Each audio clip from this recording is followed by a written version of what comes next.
guys, what's up? And it's time for me to share with you the best books of 2020. So it's come to the time of year where I am finishing up the year of reading, and I'm here to share with you guys the best books I read in 2020. These are not necessarily 2020 releases, these are just the books that I thought were the best of the best that I read this year. I read quite a bit of good books. I've also read quite a bit of meh books, and then I also have really bad books that I read this year. But we are talking about the best of the best that I read this year. I'm currently filming this in November, so any books that I read in the rest of the year will not be part of this, obviously, but I think that I'm not going to get better than what I have in these 10 books. I think all of these books have aspects that no other book can reach in the height. These are not necessarily 5 stars, although most of them are. Some of them are 4 stars, but they have just left an impact on me that I am just like obsessed with them. They're on my favorite shelves, and they're just books that I truly love and probably will never forget about, maybe reread some of them. Let's get into my top 10 favorite books of this year. So the first book that I have that is one of the best books I have ever read is If You Come Softly by Jacqueline Woodson. This was my first Jacqueline Woodson book. I have since read quite a bit of Jacqueline Woodson, and I have loved everything that she has written, but this one has to be the best one. Also, this cover is gorgeous. So this book is a Romeo and Juliet retelling, which I did not know when I bought this. I just saw this gorgeous cover, and I had heard a lot about Jacqueline Woodson. So I picked this up, and it broke my heart. So as I said, it's a Romeo and Juliet retelling, and it's about this interracial couple, and it's basically them trying to weave through society, and it's many different discriminations against Black people and women who date white women who date Black men, and it's a lot of conversations about race, and it's very important. I think this book is an excellent book for not only young readers but also older readers. As someone who was previously in an interracial couple, I related a lot to these characters and understood what they were going through with this societal judgments. And this also talks about police brutality. It breaks my heart. I literally read this in maybe 2 hours. It's really short, and I literally just bawled. It is so gorgeously written, but it's also so sad. There's actually a companion novel called Behind You for this, which I also have. I also read this year. It's not on my best books, but it was still a very, very good book.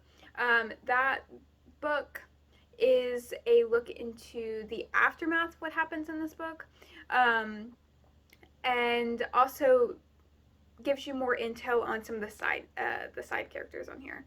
So, great book, highly recommend. It's very, very short, so therefore you can read it very quickly if you want to read this by the end of the year. I highly, highly recommend any Jacqueline Woodson books, but this is probably where I would start. This was my first book by her, but also Harbor Me, that gets an honorable mention this year too.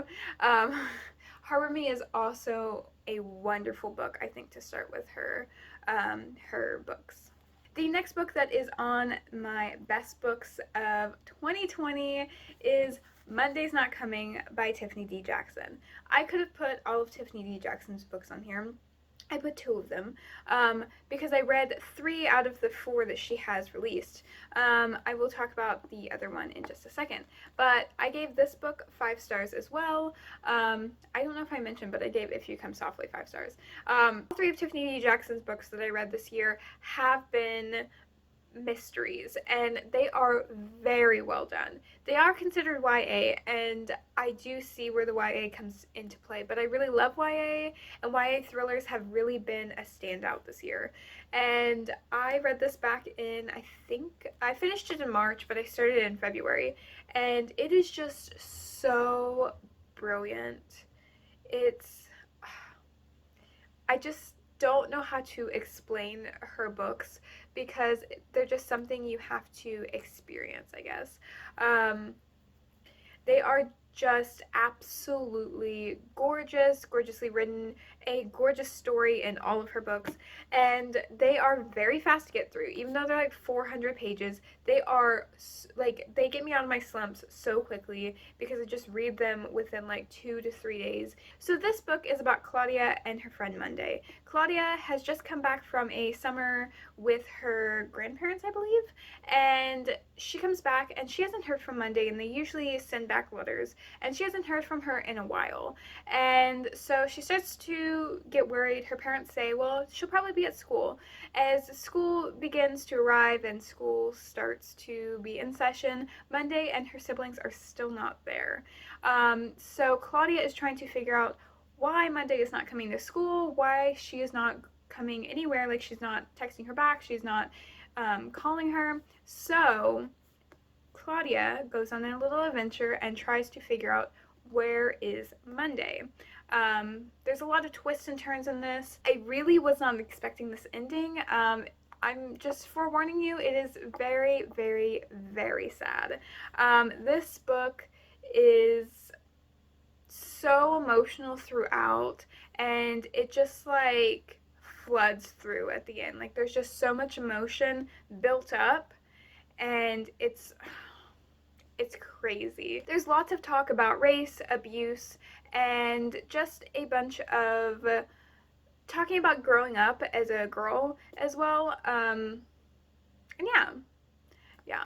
It goes in between timelines, so it's before and after Monday goes missing. Like before, whenever they're just like, hey, like they've just been friends for so many years, so it goes back and like talks about different moments.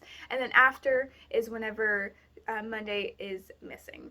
So it's just a great book. I highly recommend any of Tiffany D. Jackson's books. The next Tiffany D. Jackson book that I gave 5 stars that I've added to this list is Grown. And this book I read very recently, and it changed my life. Like I literally had a mental breakdown about it. I have a reading vlog where I'm reading it.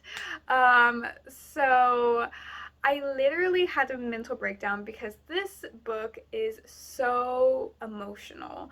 The whole novel is about a girl called Enchanted, and she wants to get into the music industry. So she meets this really famous guy called Corey Fields, and he's been famous for so many years, and he has connections. So she gets to go on tour with him, and things don't turn out exactly how she has planned. This is very much a commentary on the music industry and how the men in the music industry get to control everything, and how they're very abusive. So if you are triggered by sexual abuse, abuse in general, violence, any type of stuff like that, you should not read this. It is very, very gut-wrenching. And yeah, it is, I feel, loosely based off of what happened with R. Kelly, even though in the back it says that it is a fictional story. But I think it is loosely based off of the events of that, because it's younger girls, not women, younger girls, that are affected by Corey Field's actions. And it's so heartbreaking, so gut-wrenching. It is a book that I think everyone needs to read. The 4th book is A Good Girl's Guide to Murder by Holly Jackson. I gave this book 5 stars as well. This is another YA thriller. I really had some really fantastic YA thrillers this year, and I believe this one actually came out this year. I could be wrong, it could have came out in 2019, but it's a newer release anyway, and it is absolutely fantastic. I had my doubts about it because I really hadn't read any YA thrillers before this year, and I was absolutely blown away. A Go Girl's Guide to Murder is about Pippa. She is doing a senior capsule project about the town murder, and it is Andy Bell who has been murdered quite a long time ago, and they believe that they had already caught the killer, Sal. He also was dead. And so they believe that Sal killed him, so Sal's family still lives in the town and they are blacklisted. Well, Pippa wants to find out the truth because she does not believe that Sal did it. And so she really goes on this adventure through the town, to the surrounding towns, and tries to figure out what Andy Bell did that night and how she ended up dead.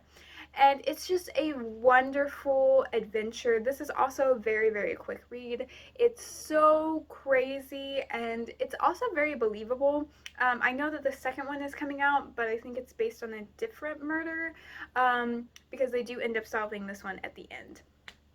But it is absolutely crazy. It's heartbreaking, but I highly recommend this book. The next book that I have on this list is a very, very surprising one for me.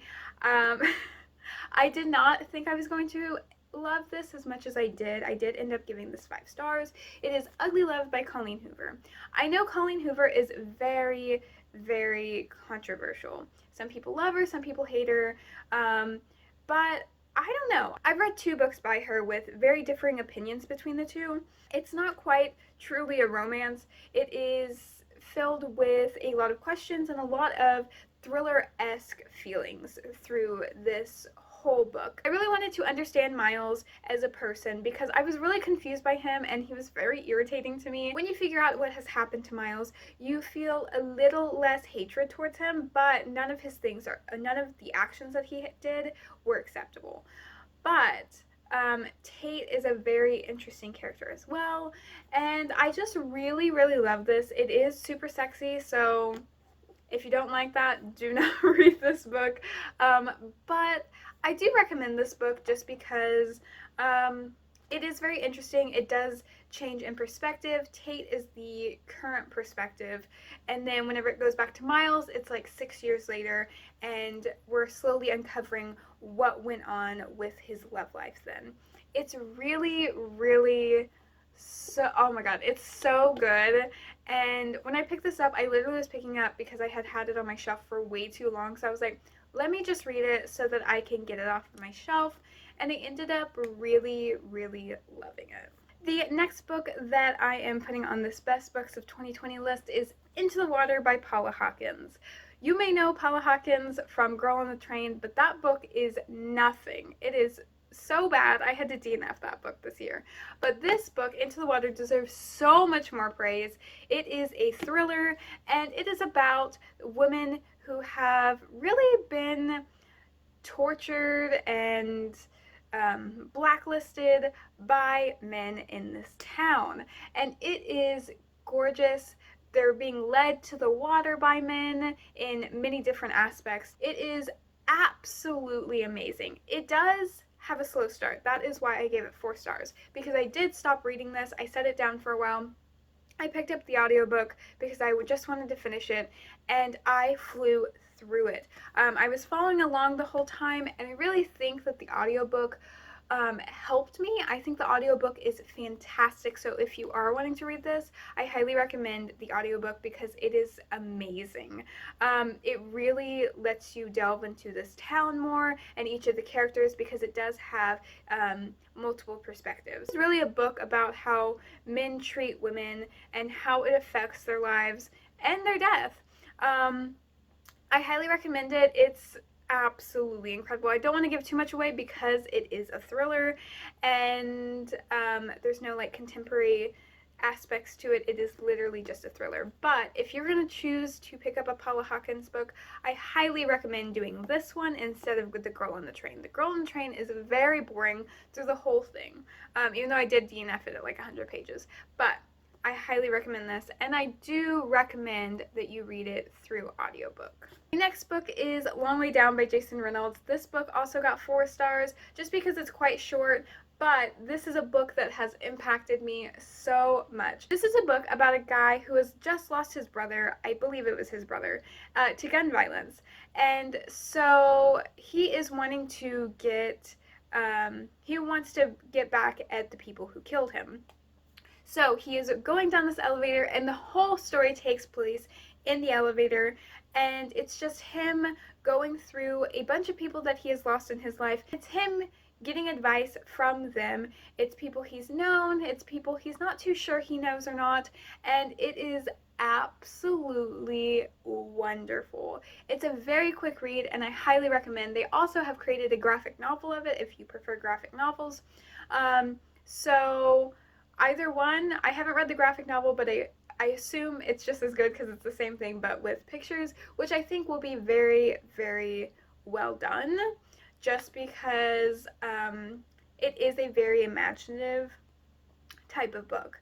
So I highly recommend that one. Next book on this list is Murder on the Orient Express by Agatha Christie. This is the first book that I read this year, so I had a 5-star my first month, which is unheard of for me. I usually read a bunch of 3 stars, and I started off my year pretty good with this read. This was a buddy read with my sister, and it is very weird. I really don't understand how to explain this book because it's just something you have to read. With Agatha Christie books, I really don't go in knowing too much, so that's how I'm going to keep it for you guys.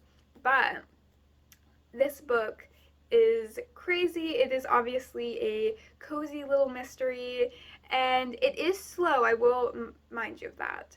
But it is very slow at the beginning. But it does pick up, and it's very, very interesting. This is a Hercule Poirot book, so you will be, if you haven't read a Hercule Poirot book, then you will be introduced to him in this. You don't have to read anything before it. They're all separate, but they are part of like Hercule Poirot or Miss Marple series. This book basically takes place on a train the whole time, and there's some things that go on the train. Someone's murdered, they gotta figure out who it is, and it's actually pretty crazy. I was very surprised by this book. The next book that I put on this list is Bad Feminist by Roxane Gay. I'm surprised that the nonfiction's on here, to be honest, because I rarely love nonfiction to the point where they are my best books of the year. I think the last time it was back in 2017, Just Mercy, but Bad Feminist is fantastic. I did end up giving it 5 stars. I listened to it because nonfiction I do better if I listen to it, and it is such a great story. It is a bunch of essays that Roxane Gay has written throughout her life, and it's basically based on her experiences as a woman, as a black woman, as a feminist, and what comes with that territory. It's really, really incredible. It's just something you gotta read. I do recommend the audiobook. It's quite sad. There are moments where you just gotta pause and just like take in what has just been said to you. So yeah, it's a fantastic book if you like books about being a woman, learning about race, or being able to share an experience based on your race. Yeah, I really, really, really recommend this book. Then finally, we have The Child Finder by Renee Denfeld. This is a 4-star book for me just because it is, I wish there was more to it actually. I just wish there was more. But this is a great, great thriller, but it also has a contemporary sense to it. So this book is about Naomi, and she is a child finder, hence the title. She has gone into this field because when she was little, she was taken. She was kidnapped. And so through this whole story, she is trying to find, I believe her name is Megan, she's trying to find her and get her home to her family. But also, this is one of the exact places that she was kidnapped. And so she is dealing with those effects and also trying to do her job. It's so beautifully written. Like, the writing is really what stood out. It is really the fact that makes me think about this so often. I don't know what else to say. I really don't want to give too much up about it because it is a thriller, but it is gorgeously written. I don't hear anyone talking about this. I do believe there is a second one to this, like not completely a second one, it's like a companion, I guess. But I do believe there is a second one. I don't know. I need to find this all of her books in this type of cover because it's gorgeous. So those are all my best books of 2020. Let me know down below if any of these books are on your best books of 2020, or just leave a comment down below saying what books you thought were the best of the best this year that you read. I hope you enjoyed this video. I hope you enjoyed my recommendations, and I will see you in the next one.